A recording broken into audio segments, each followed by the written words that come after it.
ki khubor ka Batisi TV lawan ra shapi da ka Orange Nissan Loom so pho near Fire Brigade Shillong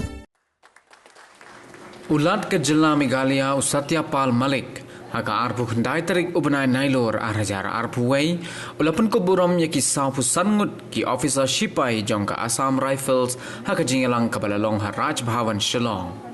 haka ni jingpun ko buram ulan ulayaro ruyo senyang ubenhei bakatanat Shipai Assam Rifles kala no sha usup uthiar ban yada yaki pat ba nong song snong jongkari India bat khamtam haki benta ba pher jongka than chatai lam mi jongkari India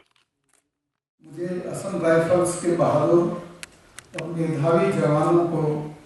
राज्यपाल स्वर्ण पदक और रजत पदक प्रदान करते हुए बहुत खुशी है। असम राइफल्स का इतिहास एक शानदार इतिहास है। मैं आज ही सुबह कहीं पढ़ रहा था कि 1944 में जब जापानियों ने कोहिमा रिज और एक और जगह थी बराबर में उसको लेने की कोशिश की, असम राइफल्स के जवानों ने 3 से और 18 तारीख तक घमासान लड़ाई जिसको ब्लडीएस्ट बैटल बोलते हैं वो लड़के उसको बचाया और उसकी वजह से वॉर की टाइड टर्न हुई। असम राइफल्स ने परंपरागत युद्ध, काउंटर इंसर्जेंसी ऑपरेशंस, कानून व्यवस्था कायम रखने, स्थानीय प्रशासनिक कामों में सहायता प्रदान करने, आपदा प्रबंधन और दूर दराज के इलाकों के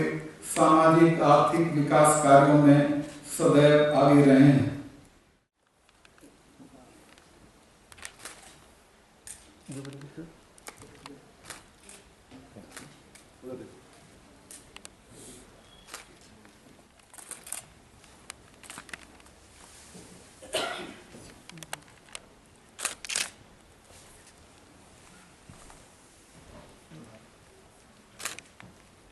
Thank you, sir.